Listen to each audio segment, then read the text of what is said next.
I definitely say that the author herself hired someone who would illustrate this idea really well. Just look at that.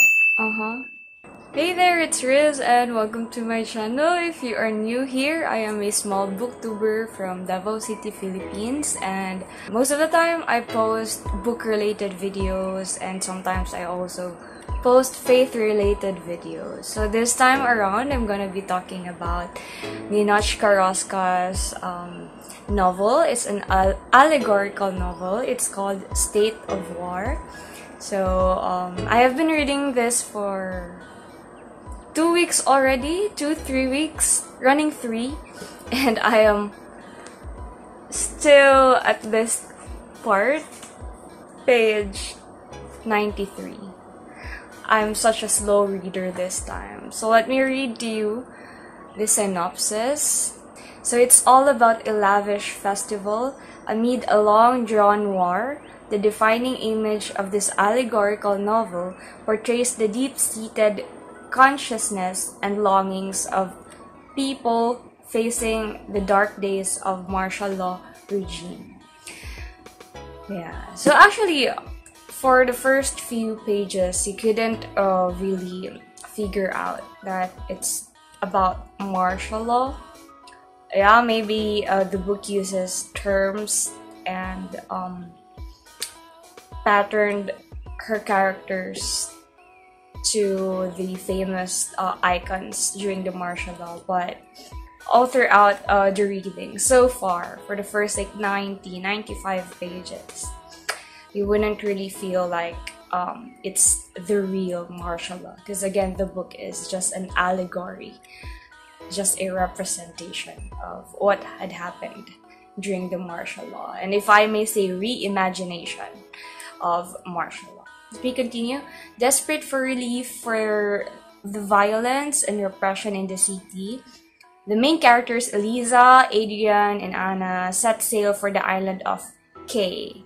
It wasn't named, just letter K, to take part in a popular festival, hoping to lose themselves in the crowd, to dance and drink the nights away. Okay, so this part, I really agree, because there are times, a lot of scenes actually, where they are drinking, dancing, and as if they are in this state of, like, I don't know what the term is, but a bit like drugged or in the realm of cloud nine, if I may say. But anyways, let me continue. It says here that yet amid the merrymaking, the young people find themselves pulled into a series of schemes that shove them inch by inch towards an inevitable doom. So while they are like busy enjoying the festival, there are a lot of politics behind it. There are people who are trying to reach them and trying to tell them to do this and that, and I think that's where the political part of the book comes out.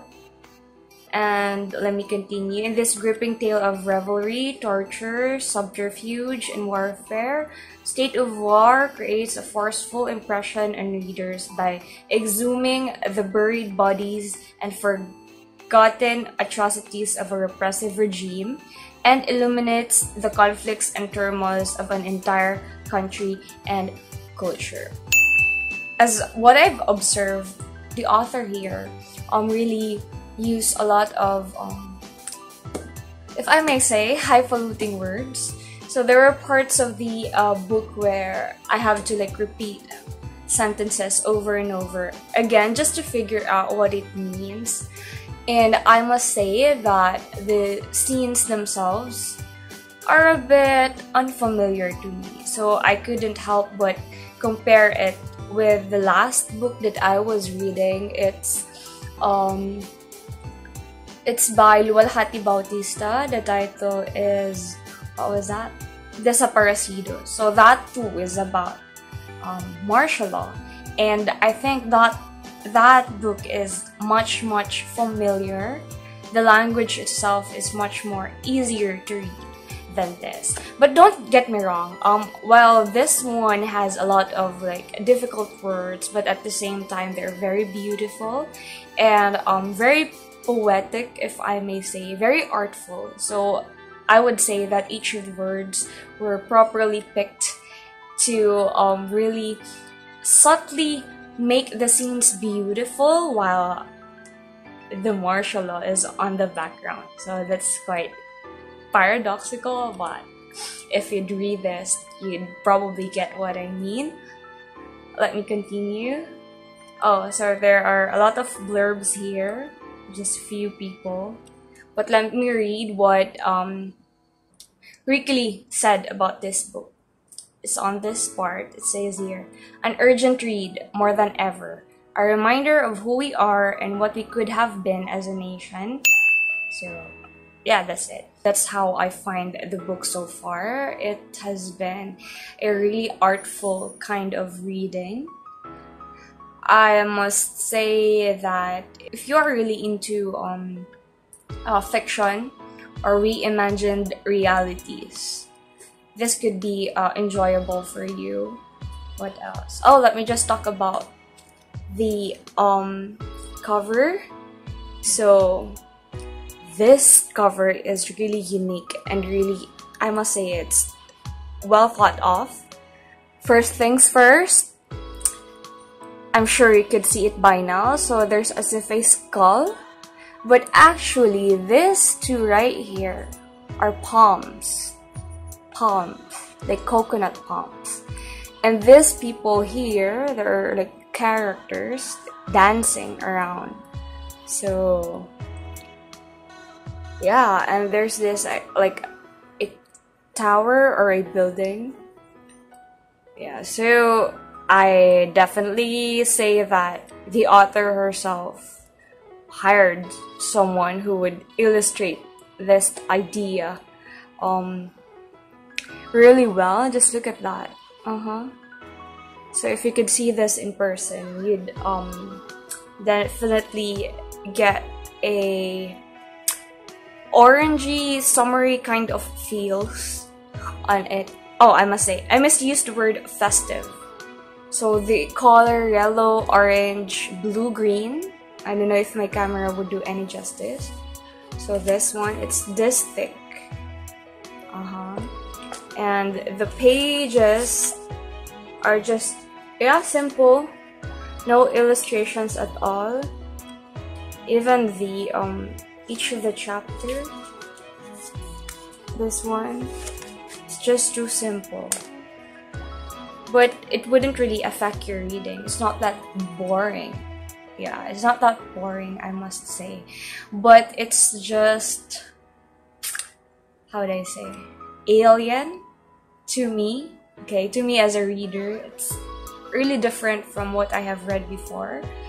And the language itself is kind of, how would I say that?